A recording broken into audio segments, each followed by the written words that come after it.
Quem pensa que altar é lugar de sacrifício ainda não entendeu a paternidade de Deus. Durante muito tempo nos ensinaram que altar é lugar de sacrifício, mas a Bíblia revela algo muito mais profundo. Altar é, antes de tudo, lugar de relacionamento. Durante muito tempo, muitos de nós aprendemos a medir a nossa espiritualidade pelo quanto fazemos, pelo quanto entregamos ou pelo quanto conseguimos sacrificar. E sem perceber, transformamos a caminhada com Deus em uma obrigação, quando o desejo do Pai sempre foi muito mais profundo do que isso. Porque antes de pedir algo das nossas mãos, Deus deseja alcançar o nosso coração. Antes do serviço, existe a mesa. Antes da obra, existe o relacionamento. E hoje você vai descobrir por que a Bíblia revela o altar como uma mesa, onde Deus escolhe falar conosco, e como em um relacionamento verdadeiro com Ele se torna um lugar de descanso, de direção e proteção para a nossa vida, amém? Ei, desperta, eu sou Adolfo Camilo aqui com mais uma mensagem do Reino de Deus para você que decidiu despertar. E hoje eu quero falar com você sobre o verdadeiro altar, o verdadeiro altar. E a primeira chave que eu quero e preciso deixar no seu coração é: altar é lugar de relacionamento. O livro de Ezequiel relata a partir do capítulo 40 a visão do profeta, da Nova Jerusalém. O átrio exterior, o interior, os portões. É um livro cheio de símbolos e revelações da nossa morada celestial. Ezequiel, depois você lê lá. E no capítulo 41, verso 22, temos uma simples e profunda revelação. Ezequiel 41, verso 22. O altar de madeira tinha 1,5 metro de altura, e o seu comprimento era de 1 metro. Os seus cantos e a sua base e os seus lados eram de madeira. O homem me disse: esta é a mesa que está diante do Senhor. Esta é a mesa que está diante do Senhor. A pergunta que fica é um altar ou é uma mesa? Na verdade, o altar é uma mesa. É um lugar de relacionamento, não necessariamente de sacrifício. Por isso, o autor de Hebreus, no capítulo 10, verso 5, diz o que está escrito também em Salmos 40, verso 6. Por isso, ao entrar no mundo, Cristo disse: sacrifício e oferta não quiseste, mas preparaste um corpo para mim. Não te agradaste de holocaustos e ofertas pelo pecado. Então eu disse: eis, aqui estou. No rolo do livro está escrito a meu respeito: estou aqui para fazer, ó Deus, a tua vontade. Por que Cristo disse isso ao entrar no mundo? Aqui o autor de Hebreus cita o Salmo 40 com um direcionamento, uma frase, uma palavra de Cristo para Deus ao entrar no mundo. E por que ele disse isso? Porque Deus não está buscando mais um sacrifício seu. Ele está buscando um relacionamento com você, para que a partir desse relacionamento você entenda qual é a vontade dele e assim se revele ao mundo. Por isso, o altar é uma mesa. É o local de relacionamento, porque o sacrifício já foi feito pelo Cordeiro perfeito. Não há nada que possamos dar para Deus sem que antes Ele já nos tenha dado. Entenda isso, não há nada que você possa dar para Deus sem que Ele tenha te dado antes. Tudo veio dele. Por isso os votos e ofertas gananciosas, com nomes fantasiosos como voto de gratidão, semente da colheita abundante, ato profético com uma quantia volumosa de dinheiro no envelope, não funciona. Tudo isso são coisas para extrair dinheiro dos fiéis. Isso não move o coração de Deus. O que move o coração de Deus é o que está escrito na palavra. Salmo 51, verso 17. Os sacrifícios para Deus são um espírito quebrantado. A um coração quebrantado e contrito não desprezarás, ó Deus. Mas por que é tão difícil algumas pessoas enxergarem isso?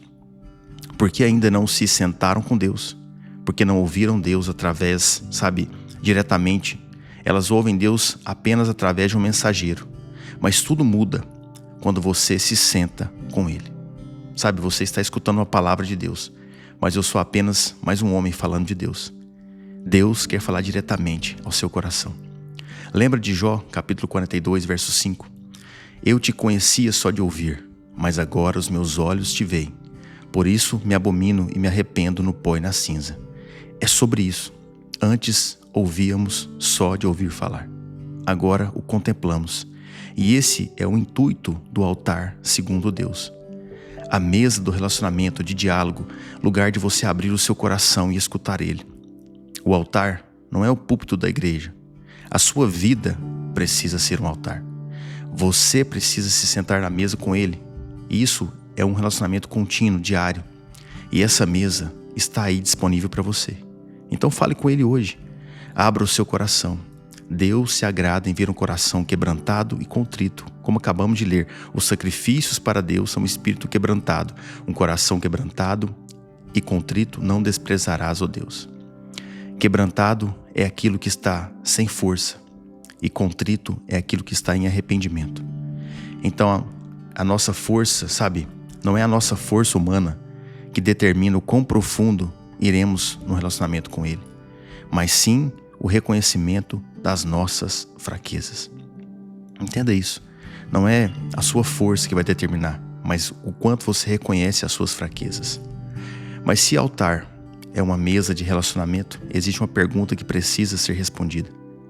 O que realmente impede tantas pessoas de ouvir a voz de Deus, mesmo desejando estar perto dele? O que impede? E aí entramos na segunda chave. Deus fala no lugar vazio entre você e Ele. Você precisa esvaziar tudo entre você e Ele. Êxodo capítulo 25, verso 20 fala: os querubins estenderão as asas por cima, cobrindo com elas o propiciatório. Elas estarão de frente um para o outro, olhando para o propiciatório.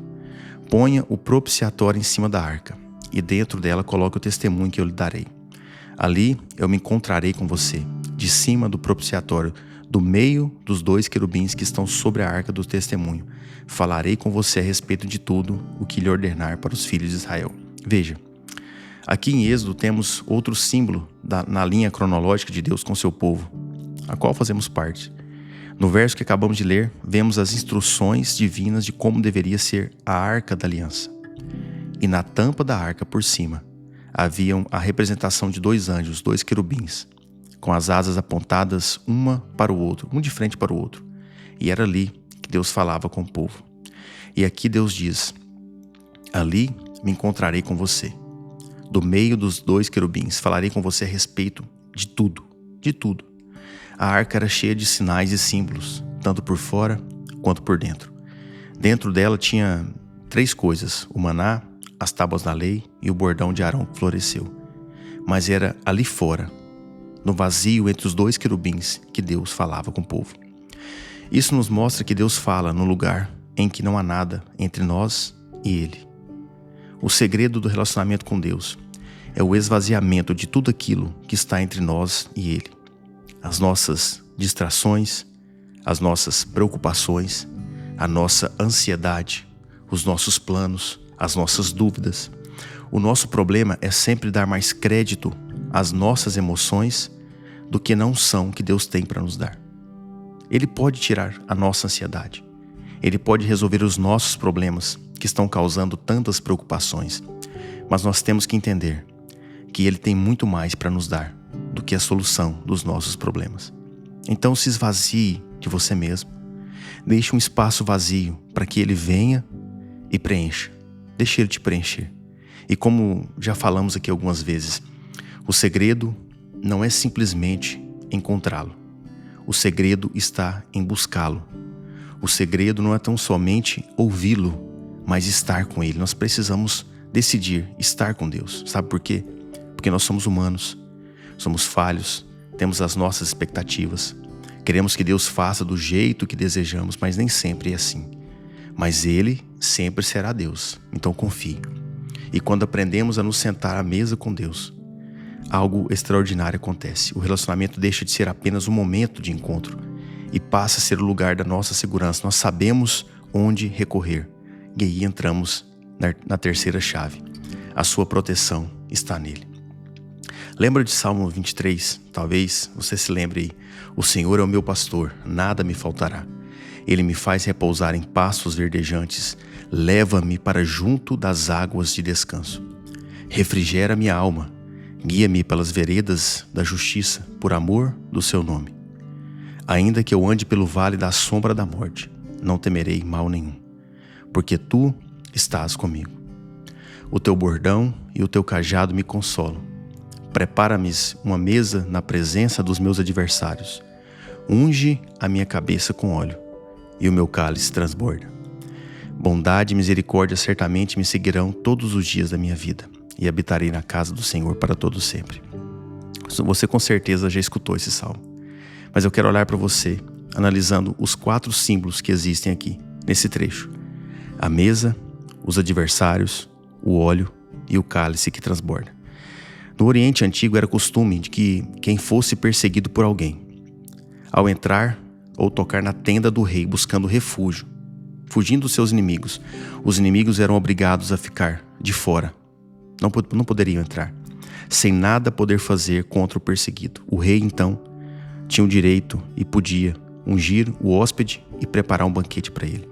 E Davi usa essa metáfora para indicar que o rei aqui, Deus, era um anfitrião e que ele ultrapassa todas as expectativas da hospitalidade. Todas as necessidades são supridas e todos os inimigos são afastados, pois o anfitrião aqui é mais que hospedeiro, é amigo do hóspede. E isso é tão lindo porque Davi foi um cara que viveu exatamente isso que falamos hoje. Ele não foi um homem perfeito. Não foi alguém que quando governou Israel, enalteceu o sacrifício, mas ele enalteceu o relacionamento com Deus.